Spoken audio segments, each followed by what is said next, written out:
बड़पन नहीं माना जाए हेमाराम चौधरी साहब का और सुनीता जी का, जिन्होंने इस प्रकार का अपना बड़पन दिखाते हुए अपनी जमा पूंजी से इस प्रकार का ये एक हॉस्टल का निर्माण किया है सर्व समाज के जरूरतमंद बच्चों के लिए। तो इसका एक बहुत ही इनका बड़ा दिल है, इसलिए इन्होंने सर्व समाज का सोचते हुए सबके बच्चों का भलाई के लिए सोचते हुए इसका जो निर्माण किया है, ये वास्तव में काबिल तारीफ है। ये बहुत अच्छी थी, उनको बहुत उम्मीद तो थी पहले से कि सिलेक्शन तो होगा, लेकिन इस प्रकार तीनों ही भर्तियों में रेगुलर चयन का होना एक बहुत ही उनके लिए बहुत ही खुशी का पल था। बहुत ही वो खुश थे, क्योंकि एक माता पिता होता है, उन माता पिता होते हैं, उनकी एक ये शुरू से यही होती है कि मेरे बच्चे हैं जो अपने कदमों पर खड़े हो जाए। तो उनकी जमा पूंजी यही है कि आज उनकी अगर संतान अगर अच्छे पद पर पहुंच जाती है या फिर किसी प्रकार से सफल हो जाती है और अपना खुद का रोजगार शुरू कर देते हैं, तो वो उनकी सबसे बड़ी एक सपना होता है। Third grade, second grade, first grade, तीनों ही भर्तियों का जो सिलेबस होता है वो सामान्यतः लगभग 70 से 80% तीनों का ही सिमिलर होता है, क्योंकि ग्रामर है जो तीनों में आनी है, काव्य शास्त्र जो साहित्य है जो सेकंड गेट फर्स्ट गेट आना सारा वो सेम ही चीज़ें। तो वो मैं नियमित रूप से वैसे तैयारी 1-2 साल से रेगुलर मैं इसकी नियमित रूप से तैयारी कर रहा था, तो इसका मुझे बेनिफिट मिला तीनों ही भर्तियों में सिलेक्शन में लेकर। तो मैं आदरणीय श्रीमान हेमाराम चौधरी साहब और एडवोकेट सुनीता जी का बहुत बहुत धन्यवाद ज्ञापित करता हूँ कि जिन्होंने इस प्रकार का एक इस पश्चिमी राजस्थान के अंदर सर्व समाज के लिए ज़रूरतमंद बच्चों के लिए जो ये आवासीय बनाया है और छात्रावास का जो निर्माण किया है, इसमें सर्व समाज के बच्चे रहकर और अपनी योग्यता का जो यहाँ पर आके जो फ़ायदा उठाते हैं उसका बहुत ही अच्छा रिजल्ट और यहाँ पर जो सुविधाएं मिल रही है, ये सभी उनके लिए बहुत ही इस प्रकार की सुविधा सामान्यतः बड़े बड़े IIT हॉस्पिटल और उनमें जो सामान्यतः सुविधाएं मिलती है वो इस प्रकार की यहाँ पर वही सुविधाएं यहाँ पर प्रदान की जा रही है। तो इसके लिए सर्वप्रथम उनका मैं धन्यवाद ज्ञापित करता हूँ। उसका मैंने इसी पिछले सत्र में इसका फर्स्ट जो सत्र था उसी सत्र के अंदर मैंने ये एडमिशन लिया था और मेरा इसी एडमिशन के अंतर्गत रहते हुए मेरा थर्ड ग्रेड टीचर और सेकंड ग्रेड टीचर और अभी मैं फर्स्ट ग्रेड टीचर जॉब पर हूँ। तो मेरा तीनों ही भर्तियों में चयन हुआ है यहाँ पर रहते हुए, मैंने अध्ययनरत रहते हुए।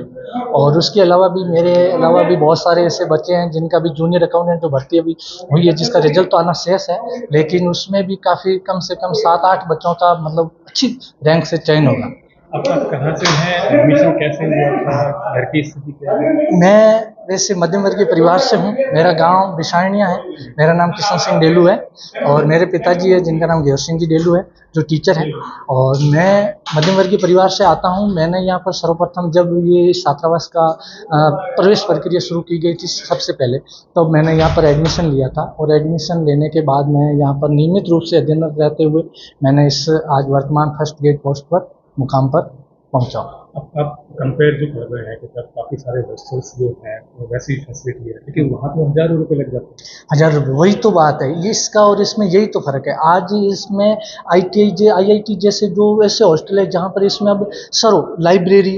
कंप्यूटर लैब अलग से और मतलब अलग से डाइनिंग हॉल, वो हाइजीन डाइनिंग हॉल है। उसके अलावा इतने मतलब रूम बने हुए हैं सब अटैच लेट बाथ से रूम, और उसमें भी शानदार गद्दे वगैरह लगे हुए हैं और पानी गीजर की व्यवस्था है, सर्दियों में गर्म पानी की व्यवस्था है, ठंडा वाटर कूलर लगे हुए हैं गर्मियों में पानी पीने के लिए। मतलब हर प्रकार से देखा जाए इतना मतलब स्वच्छ और इतना अनुशासित रूप से ऐसा हॉस्टल मैंने नहीं देखा। मैंने 12th के बाद से मैं बाहर रहा हूँ, मैंने भी खूब हॉस्टलों में रहा, लेकिन इस प्रकार का हॉस्टल मैंने कहीं नहीं। ये वास्तव में इनका बड़पन नहीं माना जाए हेमाराम चौधरी साहब का और सुनीता जी का, जिन्होंने इस प्रकार का अपना बड़पन दिखाते हुए अपनी जमा पूंजी से इस प्रकार का ये एक हॉस्टल का निर्माण किया है सर्व समाज के जरूरतमंद बच्चों के लिए। तो इसका एक बहुत ही इनका बड़ा दिल है, इसलिए इन्होंने सर्व समाज का सोचते हुए सबके बच्चों का भलाई के लिए सोचते हुए इसका जो निर्माण किया है, ये वास्तव में काबिल तारीफ है। जब तीनों परीक्षाओं का रिजल्ट आया तो पिताजी का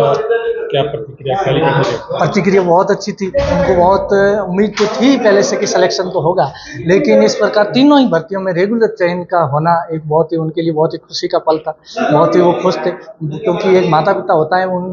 होते हैं, उनकी एक ये शुरू से यही होती है कि मेरे बच्चे हैं जो अपने कदमों पर खड़े हो जाए। तो उनकी जमा पूंजी यही है कि आज उनकी अगर संतान अगर अच्छे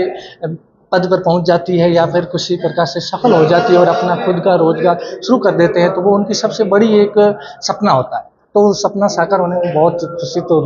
वाजिब है। कुछ सारे बच्चे बैठे होंगे सर एग्जाम है, तीनों की बात करें या फिर फर्स्ट ग्रेड की बात करें, क्या ऐसा अलग कर रहे थे आप कि आप सेलेक्ट हो गए? अलग ये था, मेरा एक तो मुख्य कारण ये था कि